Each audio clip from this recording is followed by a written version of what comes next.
우리 귀한 목사님들 또 교사님들 모시고 한 달 동안 특강을 들었고요. 오늘부터 이제 교환에 나눠드린 것처럼 10번에 걸쳐서 이제 교리에 대해서 살펴봅니다. 중간에 키르기스스탄 선교 정탐 여행하고 노예원 수련회가 있어서 월 7일, 14일, 21일에는 우리가 수요 예배로 말씀을 듣고요. 10번의 주제를 가지고 우리가 교리를 듣도록 하겠습니다.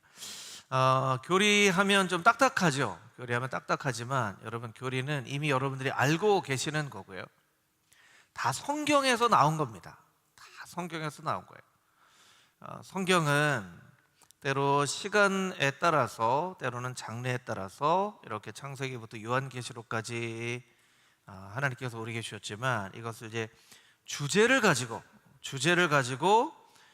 신학자들이 주제로 보면 조금 정리가 되죠. 그래서 뭐 하나님에 대한 부분은 뭐 신론이라고 하고요, 예수님에 대한 부분은 뭐 기독론이라고 하고, 뭐 성령론, 이렇게 주제별로 정리를 한 것, 이것이 이제 뭐 교리라고도 할 수 있고요, 신학적으로 보면 조직 신학이라고도 할 수 있습니다.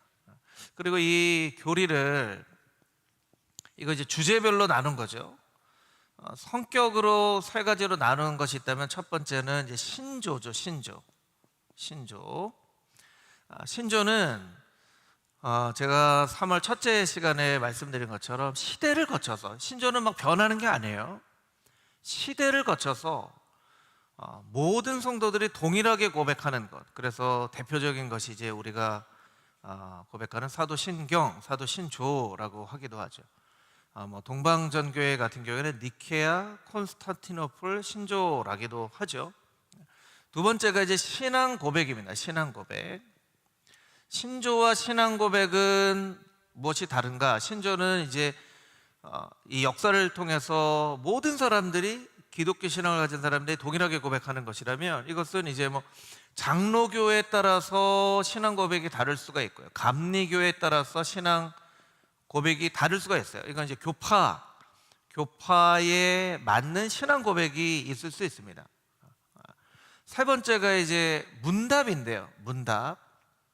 문답은 소요리 문답은 어린아이들에게 가르치는 거예요. 성인들에게 가르치는 건 대요리 문답이에요. 이건 문답이죠. 말하자면 이 내용들을 질문과 대답으로 해서 성도님들한테 가르치는 거예요. 그래서 예전에는 오후 예배가 있는 경우에는 꼭 오전이나 오후나 소요리 문답으로, 특별히 이제 가장 유명한 것이 하이델베르그 소요리 문답이라고 하죠. 그래서 하나님은 어떤 분이십니까? 인간의 창조 목적은 무엇입니까? 성령님은 어떤 분이십니까? 뭐 이런 질문을 하고 대답을 하는 거예요. 우리가 세례 문답을 하잖아요. 세례 문답을 할 때도 묻고 질문하는 거. 이거는 이제 교육을 하는 거죠. 교육을 하는 거예요. 이렇게 이제 교리를 구분할 수 있는데, 이제 제가 좀 고민스러웠던 것은 뭐냐면, 이제 책을 보여드릴 텐데요. 이 책은 두 종류의 책이에요. 이거 다 조직신학 책인데, 하나는 웨인 구르뎀이라고 하는 분이 쓴 조직신학, 너무너무 좋은 책인데요, 너무너무 두꺼워서 이거 들고 있기도 어려운, 두꺼운 책을 또 2권이나 내셨어요. 그러니까 이게 하나에 한 1400페이지 정도 되는, 한 3000페이지 되는 조직신학, 이것도 다 성경에 있는 것을 저렇게 신학적으로 구별을 해서 한 거예요. 하나는 10분 만에 끝내는 스피드 조직신학. 10분 만에 끝낼 수 있을까요? 이건 이제 그 조직신학 교리를 너무 어려워하는 성도들을 위해서 아주 간략하게 정리한 거죠. 간략하게. 저도 뭐 책도 많이 읽고 영상도 보고 했지만, 고민이 요렇게 할지를 가지고 이제 고민을 한 거예요. 이렇게 하면 성도님들이 너무 힘들어 하실 것 같고, 또 재미가 없고, 이렇게 하면 사실은 그냥 너무 간단하게 설명을 하니까 이게 좀 어려워요. 그래서 이 중간에 어느 선을 정해야 되고 또 이게 이제 요번 학기만 하고 끝날 게 아니기 때문에 좀 고민을 많이 했습니다. 그래서 요번 학기에는 이제 하나님에 대해서 두가, 예수님에 대해서 두가, 성령님에 대해서 두가 이렇게 좀 보고 특별히 이제 이 모든 것들을 설명하기 위해서 지금 이제 복음과 믿음에서 저는 그렇게 강의를 드렸는데 인간의 죄를 이해하는 것이 굉장히 중요합니다. 그래서 인간은 왜 죄악에 빠졌는가? 그리고 칭의와 성화.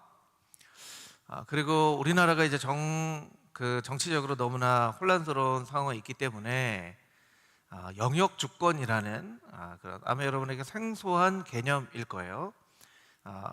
오늘도 본문에 나오긴 하지만 이제 개혁 신앙의 중요한 이제 종교개혁자들이 종교개혁을 했을 때는 독일과 스위스 또 프랑스를 중심으로 루터, 쯔빙글리, 깔뱅 이런 이제 종교개혁자들이 종교개혁을 일으켰지만 그 뒤로는 사실은 네덜란드가 굉장히 중요한 역할을 했어요.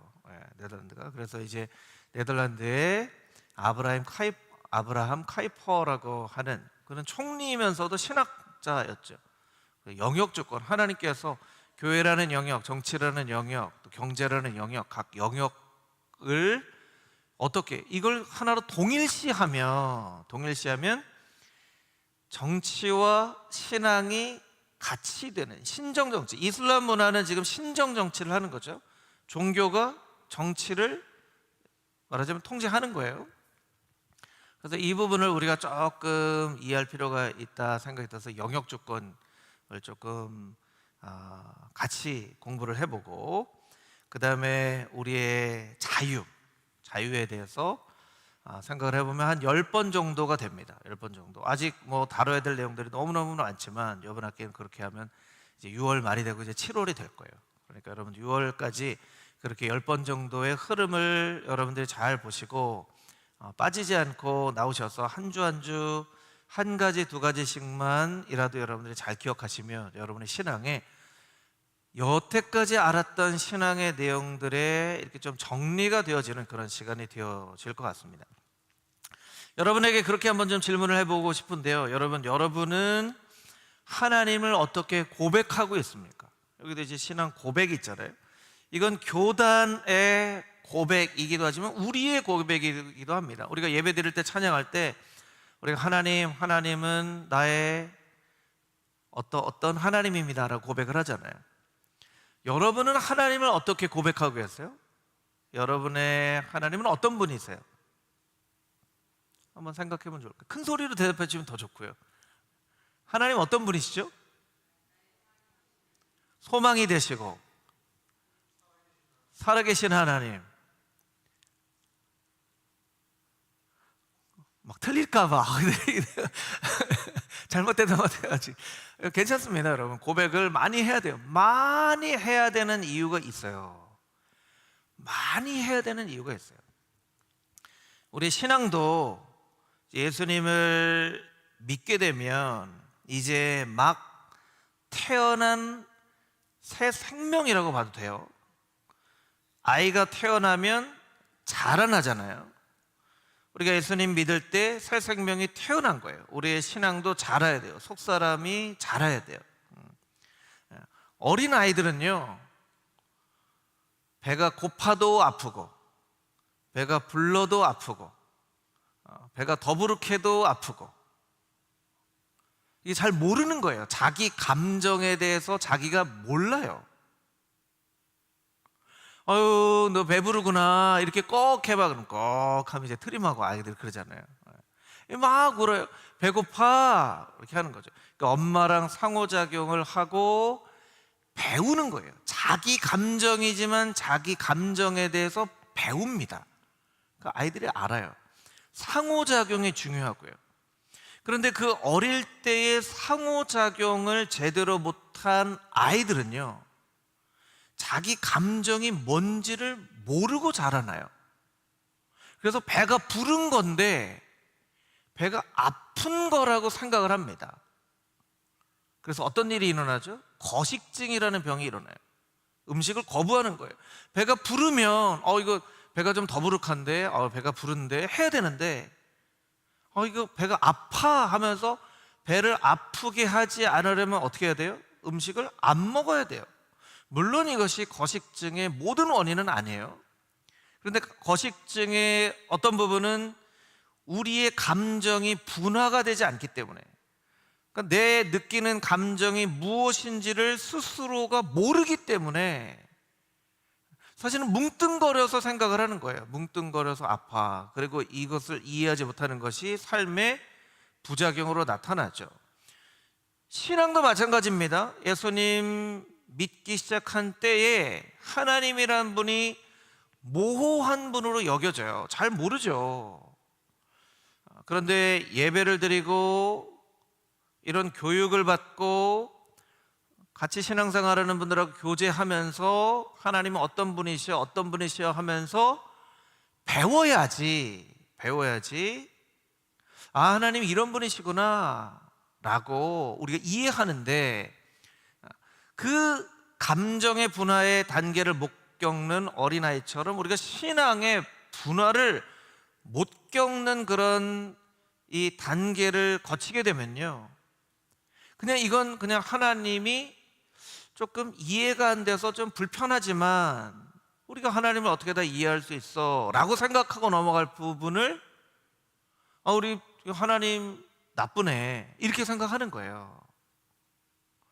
그러니까 여러분, 우리가 잘 배워야 돼요. 잘 배워야 되고요. 여러분들이 하나님 고백, 오늘 이제 강의 안에 있지만 여러분 맨 뒤에다가 내 하나님은 어떤 하나님인지를 한번 여러분이 생각할 수 있을 만큼 한번 적어보세요. 어떤 하나님인가? 나의 하나님은 어떤 하나님이지? 내가 지금 배운 하나님은 어떤 하나님이지? 해서 20개 이상 적을 수 있는 분들은 그래도 굉장히 신앙이 이렇게 풍성하게 성숙된 거예요. 그런데 20개를 못 적으면 감정이 분화가 안 된 어린 아이 같은 모습이 우리 안에 있다는 것을 깨달아야 돼요. 그럼 어떻게 해야 되냐면 배워야 돼요. 우리 하나님 이런 하나님이구나. 왜 교리를 이렇게 귀한 시간에 여러분들에게 준비해서 강의를 하고 여러분이 듣냐면 이런 걸 위해서예요. 하나님을 뭉뚱거려서 알고 있는 부분은 하나님을 이렇게 이런 분이시구나 라고 아는 거예요. 예수님도 이런 분이시구나. 하나님에서 대해서 이야기할 때 저는 그렇게 생각합니다. 여러 가지 하나님의 중요한 성품이나 또 하셨던 일들이나 이게 있지만, 하나님에 대해서 다 중요하지만 그래도 가장 중요하다라고 우리가 고백해야 되는 것은 어떤 것이냐면 창조주 하나님이시라는 거죠. 같이 한번 따라해 볼까요? 창조주 하나님. 창조주 하나님을 여러분 꼭 잊지 말아야 돼요. 우리 자녀들에게 하나님 가르쳐 줄 때도요, 우리 하나님은 창조주 하나님이셔. 이게 모든 것의 시작이기 때문에. 그러니까 창세기 1장 1절이 태초에 하나님이 천지를 창조하시니라로 시작하잖아요. 태초에 하나님이 천지를 창조하시니라를 믿을 수 있다면, 창세기 1장 1절을 믿을 수 있다면 성경에 나와 있는 모든 걸 다 믿을 수 있어요. 그런데 창세기 1장 1절을 못 믿으면요, 성경에 나와 있는 건 아무것도 못 믿습니다. 아무것도 못 믿어요. 그런데 우리가 태초에 하나님이 천지를 창조하실 때 우리가 그 옆에서 봤나요? 본 사람 아무도 없잖아요. 어떻게 믿냐는 거예요. 이제 나중에 설명을 제가 드릴 거예요. 태초에 하나님이 천지를 창조하시는 창조주 하나님에 대한 말씀을 믿어야 되고, 자, 그것이 이제 시작이에요. 알파예요. 그러면 동일하게 중요한 사실이 한 가지가 있는 것을 또 우리가 본능적으로 알게 되죠. 뭐가 중요하죠? 알파와 오메가, 시작과 끝.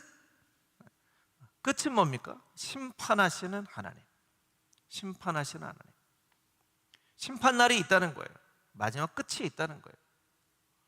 창조주 하나님은 창조와 심판 사이에서 이 세상을 다스리시기도 하고 통치하시기도 하고 공의의 하나님, 지혜의 하나님, 영원하신 하나님, 능력의 하나님, 사랑의 하나님, 이 모든 하나님의 성품과 사역이 이 안에 이렇게 다 담겨져 있는 거예요. 여러분들 그렇게 이해를 하시면 좋습니다. 그런데 우리가 하나님을 잘 배우지 못하면요, 잘 배우지 못해도 우리가 신앙생활을 하다 보면 우리가 딱 하나님이 어떤 분이신가를 딱 주제를 가지고 하나님이 이런 분이셔라고 하지 않아도 우리가 찬송가나 말씀이나 이렇게 통해서 우리가 하나님을 경험하게 돼요. 그런데 여러분, 각자가 경험하는 하나님이 다 다르죠. 각자가 경험하는 하나님이 다 달라요. 이렇게 소그룹 모여서 하나님 얘기해 보세요 그러면 어떤 분은 선하신 하나님, 어떤 분은 좀 무서운 하나님, 어떤 분은 막 은혜가 풍성한 하나님, 어떤 분은 막 심판하신 하나님, 각자가 경험하는 하나님이 다 달라요. 그러니까 오늘 전체 주제 중에 하나가 나의 하나님인 거죠. 나의 하나님. 이게 어느 정도 신앙생활을 하다 보면요, 나의 하나님이라는 그런 고백이 정해져요. 정해져요.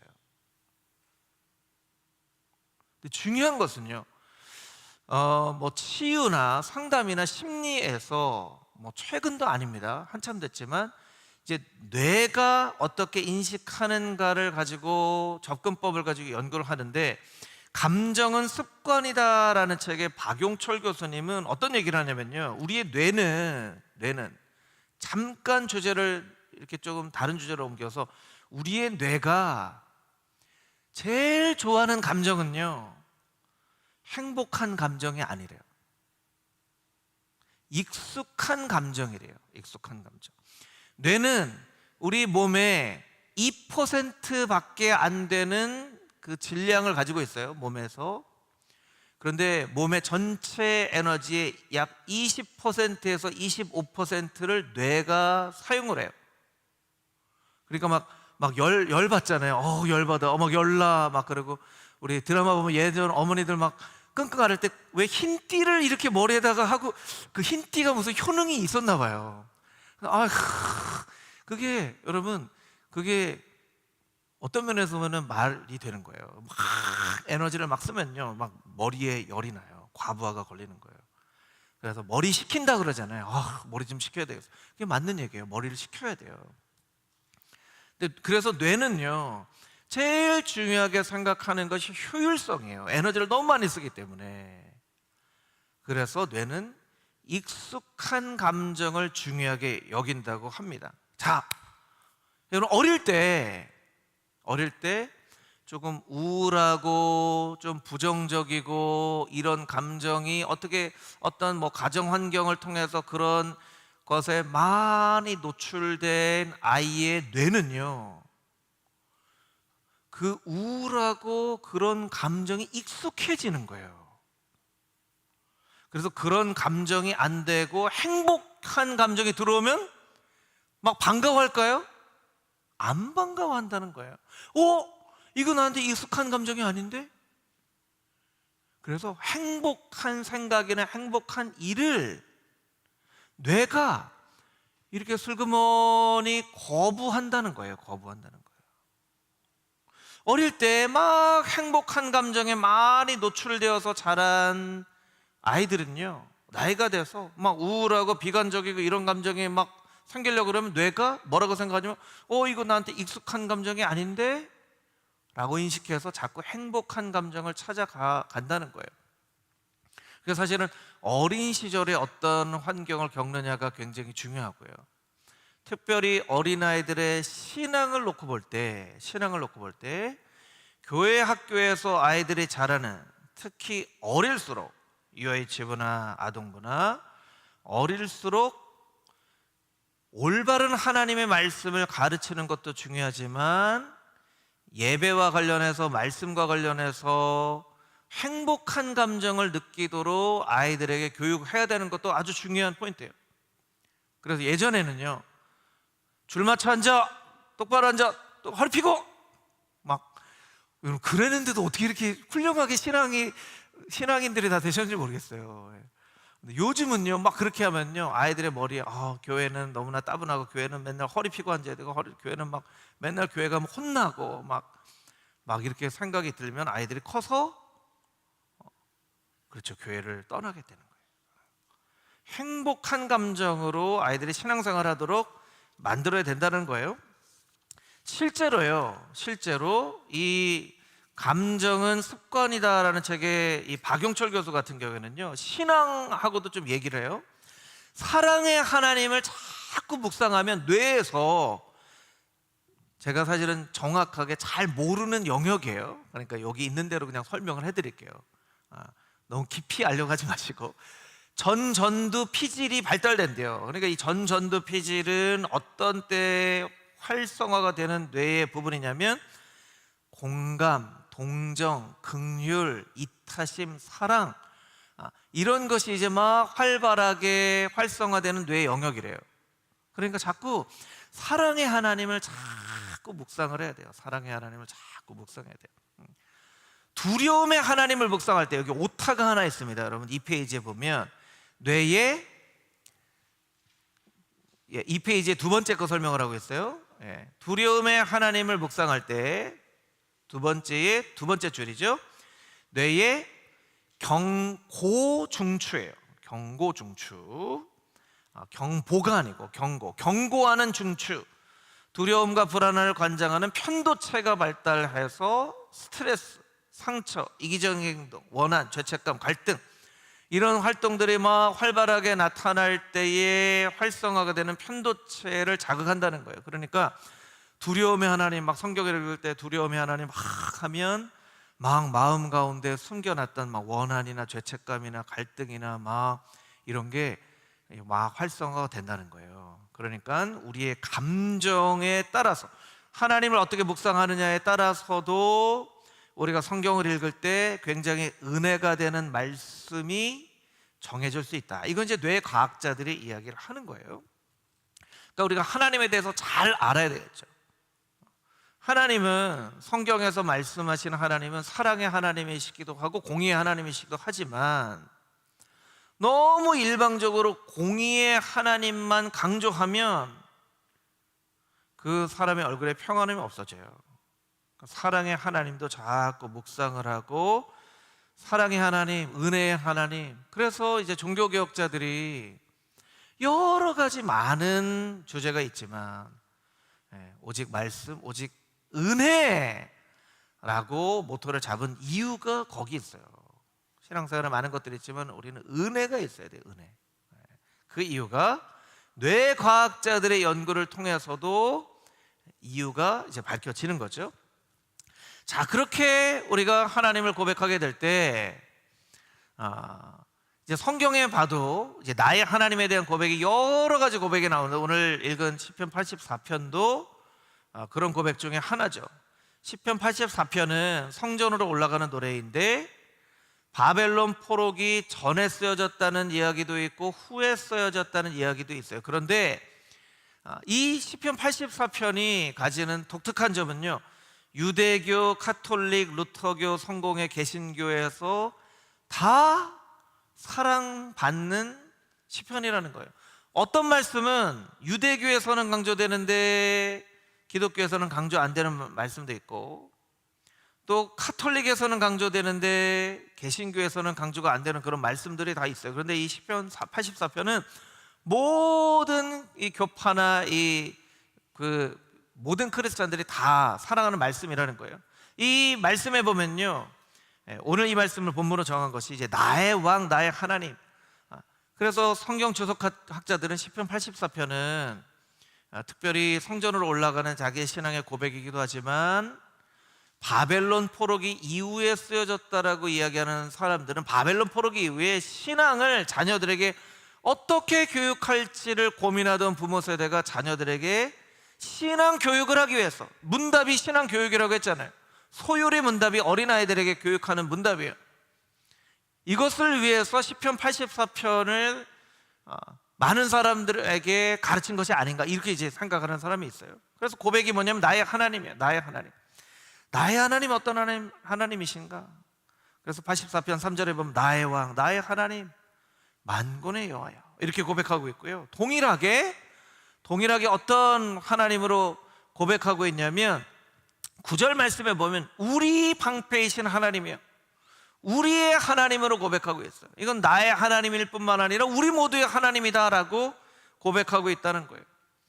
시편 84편의 모든 부분들을 하나하나씩 다 설명드릴 수는 없지만 눈물 골짜기로 지날지라도 하나님께서 힘 주실 것이다. 그리고 주의 궁정에서 하루를 사는 것이 다른 곳에서 천날 사는 것보다 더 행복하다, 이렇게 고백을 하고 있는 거예요. 그러니까 이 시편은 무엇이냐면 하나님과 행복에 대한 말씀이에요. 그러니까 하나님과 함께 동행하는 삶이 인생의 진정한 행복이다 라고 고백하는 것이 이 시편 84편에 대한 고백이고요. 이 84편은 막 논리적으로 하나님이 어떤 분이신지를 1번, 2번, 3번, 4번 이렇게 설명하지 않아요. 이게 이제 전형적인 히브리식 사고죠. 느낌이나 감정을 주요하게 이야기하는 어떤 히브리식 사고의 설명이에요. 자, 그렇다면 이 교환에 있는 사도행전 17장 24절에서 27절 말씀은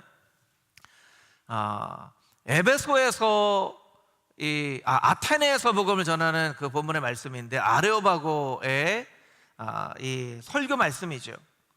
사도 바울이 아레오바고에서 복음을 전하면서 하나님에 대해서 뭐라고 고백하고 있냐면요, 이렇게 고백하고 있어요.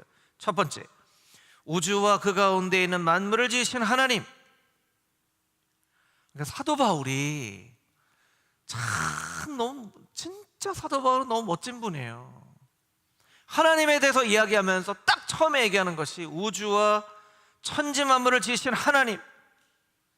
그 두 번째, 천지의 주제라는 것은 통치를 말하는 거죠. 통치, 다스리시는 하나님. 세 번째, 손으로 지은 전에 계시지 아니하고, 이것은 무소부재하다라고 하잖아요. 우리가 어디든지 다 계시는 하나님, 어디든지 안 계시는 곳이 없는 하나님. 이거 세 번째로 고백합니다. 25절 말씀에 보면, 여러분 잘 따라오고 계시죠? 예. 25절 말씀에 보면 무엇이 부족한 것처럼 사람의 손으로 섬김을 받으시는 것이 아니네. 우리가 하나님을 섬긴다고 하지만 우리 하나님은 우리의 섬김을 받으시는 하나님이 아니시다. 그리고 또 만민에게 생명과 호흡과 만물을 친히 주시는 하나님. 26절 말씀에 보면 인류의 모든 족속을 한 혈통으로 만드시고 온 땅을 살게 하시고 시간을 정하시고 연대를 정하시고 거주의 경계를 한정하시고 나라와 민족들을 한계를 정하시고 27절에 보니까 사람으로 하나님을 더듬어 찾아 발견하게 하시는 가까이 계시는 하나님, 이렇게 고백하고 있어요. 그러니까 이 사도 바울의 사도행전 17장의 고백은요, 전형적인 헬라식 고백이에요. 헬라식은요 이성적인 언어거든요. 그러니까 1번, 2번, 3번, 4번, 5번, 6번. 그러니까 우리가 MBTI 할 때 T나 뭐 S 같은 경우에는요, 이렇게 논리적으로 1번, 2번, 3번, 4번. 여러분들이 뭐 정리할 때 1번, 2번, 3번, 4번 이렇게 정리하시는 분들은 이렇게 약간 이성이 발달하신 분이시고, 이렇게 느낌이나 직관이 발달한 분들도 있죠. 예.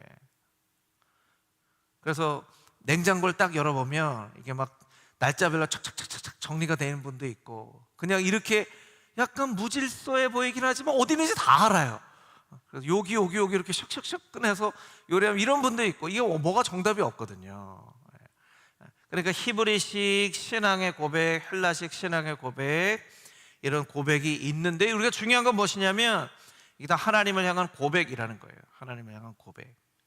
하나님을 향한 고백들을 우리가 잘 들어야 돼요. 그래서 우리가 나의 하나님에 대한 고백을 하게 되면, 이제 제가 첫 시간에 말씀드렸는데, 이제 교리라는 것을 정한 주체가 사실은 공의회라고 말씀을 드렸죠.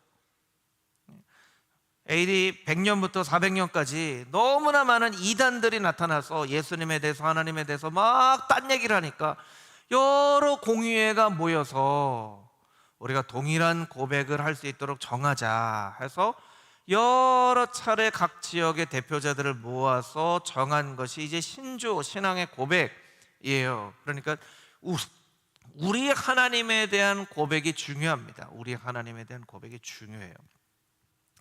한 권으로 배우는 신학교라는 책에 로버트 소시가 이게 역사를 통해서 어떤 얘기를 하냐면, 초기의 기독교 신학자들은 초월적인 하나님을 강조했다는 거예요. 여러분, 그럴 수밖에 없는 게 하나님은 사실 초월적인 분이시죠. 창조주가 되시고 우리는 피조물이기 때문에 그 초월적인 하나님의 능력을 막 강조를 했어요.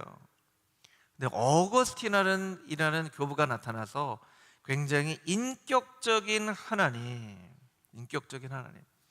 이 사도행전에 나와 있지만 가까이 더듬어서 찾을 수 있는 곳에 계신 가까이 계신 하나님을 이야기를 합니다. 그래서 굉장히 인격적인 하나님에 대한 부분을 강조하고요.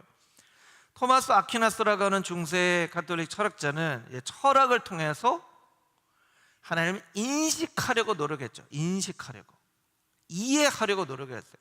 그래서 오늘날의 조직신학의 많은 부분들은 사실은 토마스 아퀴나스가 철학의 시대에 철학적으로 하나님을 인식하려고 했던 그런 많은 부분들의 유업을 바탕으로 조직신학이 만들어진 경우가 있어요. 근데 이제 토마스 아퀴나스 같은 경우에도 그 신학대전이라는 책을 쓰고 이권을 안 써서 대피라는 제자가 선생님 왜 책을 안 쓰십니까? 했더니 내가 하나님을 만났다.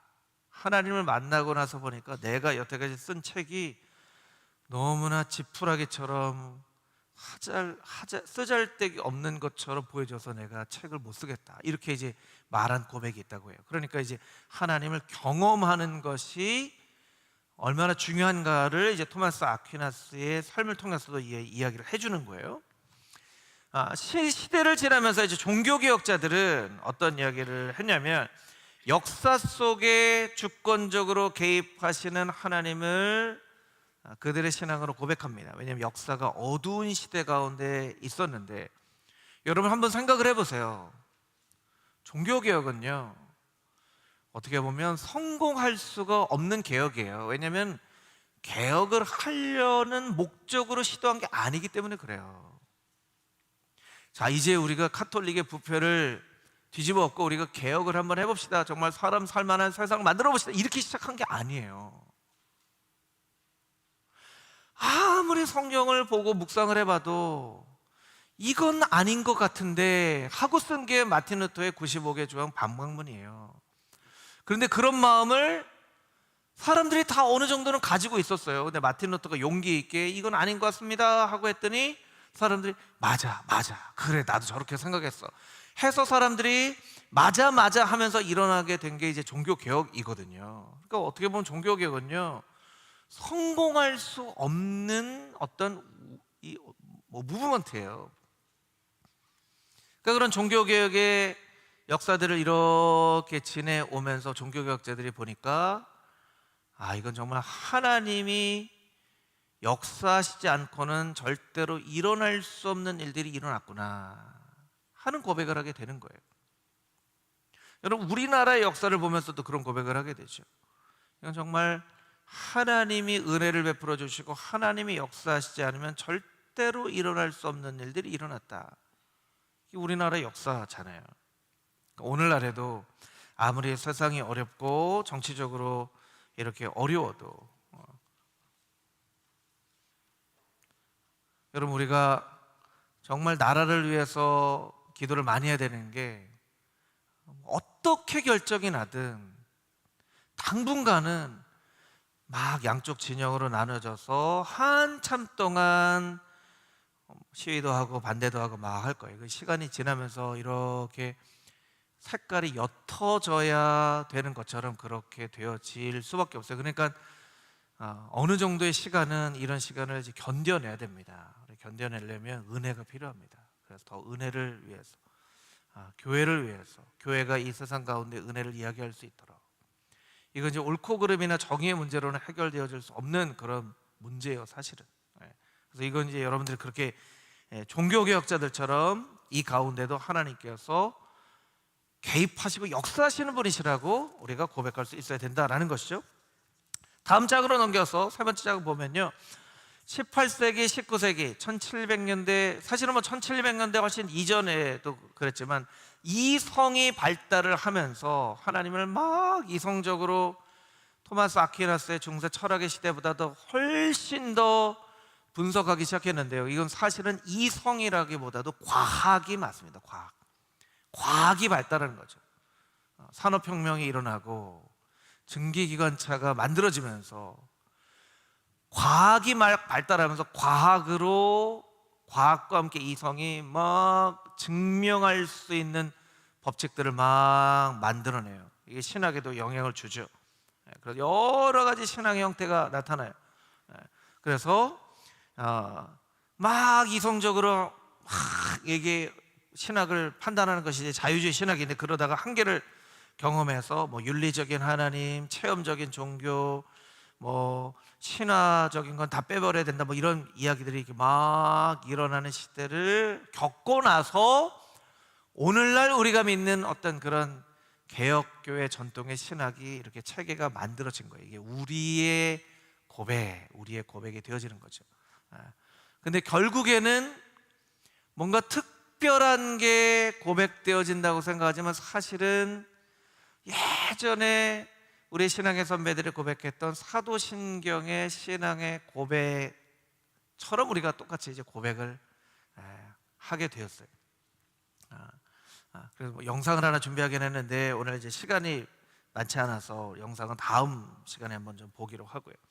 그래서 이제 두 가지만, 우리의 신앙의 고백이라고 하는 것 두 가지만 여러분들에게 짧게 설명을 드리도록 하겠습니다. 이제 건강한 하나님에 대한 고백 배우기,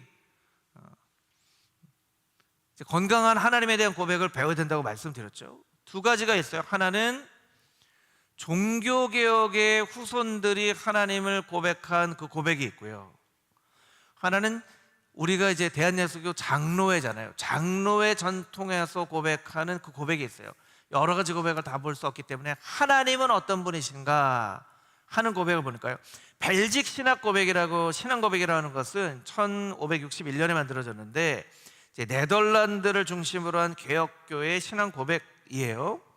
짧으니까 제가 한번 읽어볼게요. 우리가 하나님으로 부르는 분은 유일하시며 단일하시며 영적인 존재이시며 더욱이 영원하시며 닿을 수 없고 눈에 보이지 않으시며 변함이 없으시며 무한하시고 전능하시고 전지하시며 또한 정의로우시고 선하시며 모든 선하심이 넘쳐 흐르는 원천이 되심을 우리는 마음으로 믿고 또한 입으로 고백한다. 이것이 이제 네덜란드를 중심으로 한 개혁 신앙의 전통 가운데 하나님에 대한 고백이에요. 아쉬운 거는 뭐가 빠졌어요? 여러분들 보시니까 아까 제일 중요하다고 한 게 뭐였죠? 창조주 하나님이 빠졌어요. 하나님은 천지 만물을 창조하신 분이시고 알파와 오메가 되시니 이 역사가 끝나는 시간에 하나님의 심판으로 모든 인류를 심판하시는 하나님이십니다. 이게 이제 고백으로 들어가야 되는데, 이게 이제 고백은 그때 당시의 어떤 교파나 사람들의 고백이기 때문에 신학이 막 발달하지 않았던 시대에는 또 그 상황에 맞게 고백을 한 거예요. 이게 잘못됐네 할 수 없는 거예요. 그 당시에 발달된 신학으로는 최고의 고백을 한 거죠. 이것도 신학자들, 목회자들이 모여서 이제 논의를 하면서 고백을 한 거예요. 한 100년쯤 지나가서 우리가 웨스트민스터 신앙 고백이라고 하는 영국을 중심으로 한 장로교 전통의 신앙 고백이 있는데요. 하나님을 어떻게 고백하냐면 이렇게 고백하는데요. 일단은 길죠, 여러분, 길죠. 그러니까 많이 감정의 분화처럼 많이 분화가 됐어요. 하나님에 대한 다양한 고백이 있는 거예요. 뭐 여러 가지, 살아계시고 참되신 오직 한 분만 계신 하나님, 존재와 완전성에서 무한하시고 순결한 영으로 쭉 있어요. 이거 여러분들이 한번 집에 가서 한번 읽어보세요. 장로교 전통의 가장 중요한 웨스트민스터 신앙 고백에 나와 있는 하나님은 어떤 분이신가 하는 고백이고, 이 고백을 기초로 우리 대한예수교 장로의 헌법에도 하나님에 대해서 우리가 고백을 하게 되는 거예요. 여기에도 너무나 안타깝게 창조주 하나님이 없어요. 창조주 하나님이 없어요. 그래서 좀 안타까운 부분이 있어요. 안타까운. 근데 여러분, 말씀드린 것처럼 그러면 틀렸습니까? 아니에요. 신앙 고백은 그 당시의 시대에 맞게 고백을 하는 것이기 때문에 이건 그 당시의 사람들의 고백이에요. 그래서 이런 고백을 보면서 여기는 좀 창조주 하나님이 빠진 것 같아서 좀 아쉽습니다 하면 그 다음에 사람들이 모여서 또 다른 고백을 하기도 하고 또 다른 고백을 하기도 하고 이렇게 할 수가 있어요. 근데 이제 웨스트민스터 신앙 고백에 나오는 하나님은 어떤 분이신가 하는 고백을 여러분들에게 말씀드린 것은 이 고백만 봐도요, 야, 이렇게 하나님을 고백할 수도 있구나 라고 여러분들이 배우시고 깨달으셔야 돼요. 배우셔야 돼요, 여러분들. 이 고백을 가지고 이런 부분은 나는 정말 생각해 보지도 못했는데 벌써 한 400년 이전에 살았던 사람들이 이렇게 고백을 하고 있구나라고 우리가 이제 배워야 되는 거예요. 그래서 어떻게 보면 우리가 이런 그 교리에 대해서 쭉 공부를 하고 나중에 어떤 그런 기회가 될지 안 될지 모르겠지만 우리의 신앙 고백은 어떤 고백인가라는 것들을 한번 이렇게 고백해봐도 좋은 것 같아요. 우리의 신앙 고백. 금호중앙교회 성도들의 신앙의 고백은 어떤 신앙의 고백인가? 여러분, 하나님 한 분에 대한 신앙의 고백이 이렇게 긴데 그럼 여기 이제 하나님, 예수님, 성령님, 주권에 대해서 자유의지에 대해서 이렇게 신앙 고백을 하면 얼마나 길어지겠어요. 그러니까 이 신앙 고백을 하는 것이 되게 쉬운 일은 아니라는 거죠. 첫 시간을 마무리하면서 그래서 우리가 결국에는 해야 할 일은 무엇이냐면 평생교육이라는 말 있잖아요. 요새 평생교육, 기독교 평생교육을 해야 되는데 평생 하나님을 알고 경험하는 것이 바로 우리의 인생이다 라고 생각을 해야 된다는 거예요. 인생은 뭡니까? 유행가가 제일 많이 얘기하는 것 같아요, 인생에 대해서.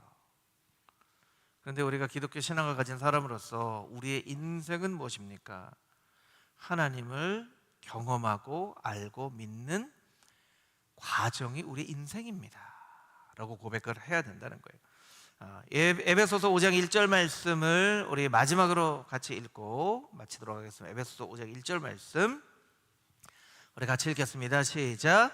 그러므로 사랑을 받는 자녀같이 너희는 하나님을 본받는 자가 되고, 이 본받는 자라는 것은요 닮다라는 뜻이에요. 닮다. 결국에는 하나님 왜 알아야 합니까? 하나님 왜 배워야 합니까? 왜 하나님 경험해야 됩니까? 하나님을 닮아가기 위해서요. 그래서 결국 우리의 인생의 마지막 순간에 우리가 들을 수 있는 가장 큰 칭찬은 하나님을, 예수님을 닮은 사람이라는 칭찬이에요. 그리고 우리가 우리의 자녀들에게 나눠줄 수 있는 마지막 유언은 나는 하나님 닮아가려고 열심히 했었다. 내가 참 부족하지만 하나님 열심히 닮아가려고 열심히 배우고 또한 알고 또 체험하려고 했다. 이렇게 고백할 수 있는 것이 사도 바울의 고백이자 또한 우리가 이렇게 공부를 해야 되는 이유이기도 합니다. 그래서 오늘 이제 서론적으로 또 말씀을 드렸는데 다음 주부터 이제 하나님에 대해서, 예수님에 대해서 한 가지 한 가지씩 우리가 조금 딱딱 집어가면서 그렇게 하나님을 열심히 알아가고 닮아가는 금호중앙의 모든 성도님들이 되어줄 수 있게 되기를 주님의 이름으로 축복합니다. 아멘.